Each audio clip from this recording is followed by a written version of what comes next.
on the spot this morning to be able to prove the existence of God. So I've got 30 minutes of work, right? And you're going to work with me.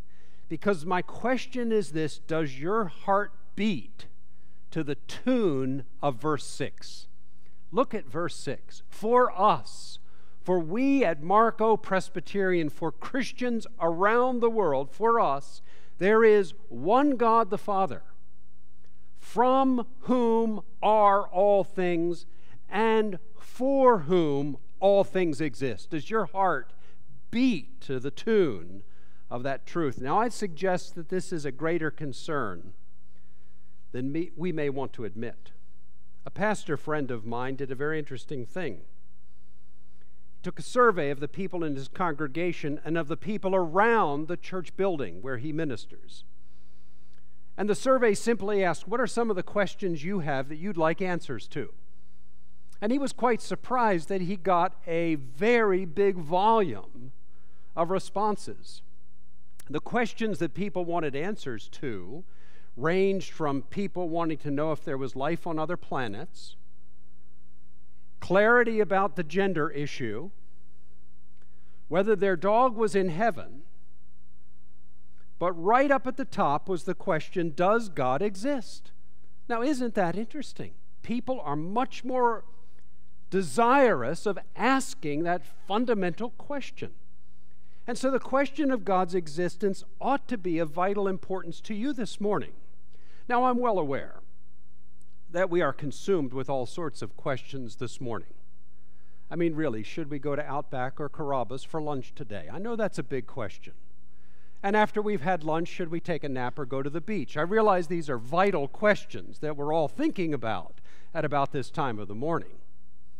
But could it be that the question of God's existence is really one of the most fundamental questions you should be wrestling with?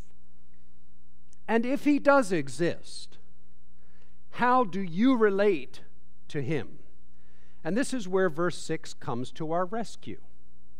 Because the Apostle Paul is writing into a situation that is very similar to ours here in America. Christians were a minority in Corinth. We know that. Like we are in this country, like we are in this world. But like the Corinthians, Americans are spiritually aware. Don't you notice that people will always let out little hints in a conversation about something of a spiritual nature? They did that in Corinth. In fact, Corinth was packed full of idols. Look at verse 5 of our text. Paul even admits it because he traveled the city. And archaeology has borne the truth of this, that entire city was dotted with temples. Verse 5, for although there may be so-called gods in heaven or on earth, as indeed there are many gods and many lords. In other words, look around Corinth.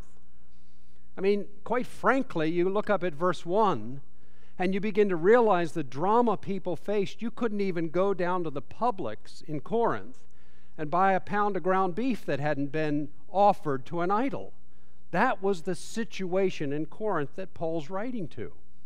And so like a bolt of bright light in a dark, pluralistic culture, Paul